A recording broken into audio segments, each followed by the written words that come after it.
We don't read and write poetry because it's cute. We read and write poetry because we are members of the human race, and the human race is filled with passion.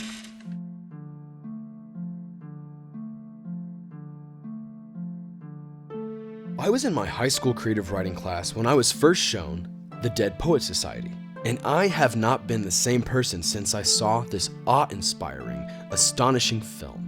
I could go on about how this particular cinematic art piece affected me in many ways, the way the script was written to inspire its audience, how the words they favored to use erupt emotion in its listeners. Each moment in the film that captures our very heart and minds exponentially with each passing moment as the movie plays out. But most importantly, I want to talk about how this film uses imagery.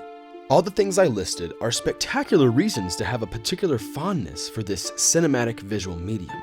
But the imagery that is used in this movie to make its point, to make its message displayed for its audience is so subtle, you just might miss it.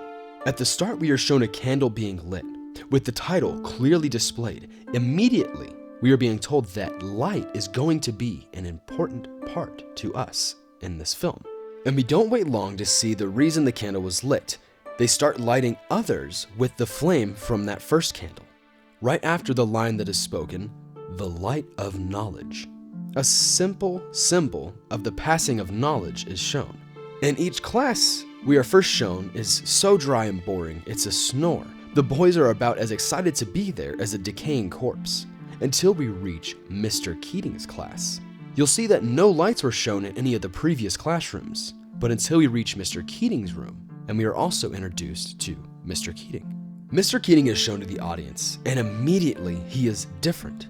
He takes the boys out of the classroom, and he starts talking to them with respect and dignity.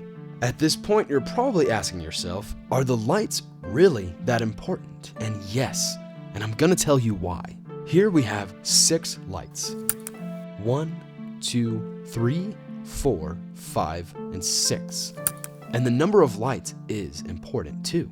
Mr. Keating teaches these young boys what loving life means, how to treasure, cherish, adore, how to truly appreciate life. And 6 of the main characters will understand Keating. They will adapt what he teaches them to their own lives. Those lights represent the light of real knowledge, the spark of life, and how to appreciate it. Keating teaches these boys how to love life based on enjoying the beauty in it, the beauty of life and dwelling in it. We get confused that knowledge is only what we know to adapt to careers, to work, to labor, that we only have knowledge to help sustain life. But Keating puts what life is perfectly to us. Poetry, beauty, romance, love. The 6 boys instantly take this and start to pursue these endeavors. They start to fall in love with life. They start chasing beauty, and they start chasing poetry, romance, and love.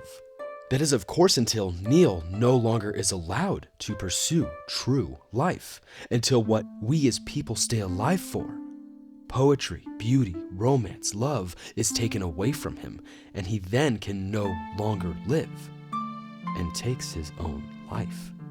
The lights are off in this scene to show us that the light of life, the light of knowing that what we are supposed to live for is no longer present, is gone. And leading up to one of the most heartbreaking scenes, we see Neil's father turn on a light. He turns on light after light, showing us the light of knowledge being passed again through imagery. Neil's father not understanding what it means to live, how to treasure life until what he loves gets taken away from him.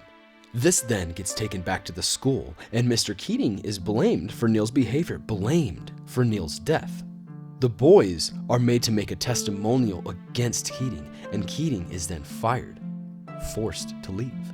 We have an early scene where Keating has his class stand on their desks to try and bring them to see what it means to look at things differently, to have a different perspective. The school Welton taught the traditional way, that books, discipline, tradition is knowledge. But Keating had a different way of teaching, and it got him let go. But the 6 boys knew the real light of knowledge was learning how to love life, learning how to cherish life through things like poetry, beauty, romance, and love. And they show this in defiance by standing up on their desks again, in front of the man who wanted Keating fired, so Keating can see that his light of knowledge was passed on. And just like the candles or the lights in Neil's home, we see the boys stand one after another. We watch them all start to stand, just like the flame being passed on from candle to the next. The light of life, the true light of knowledge, is passed on.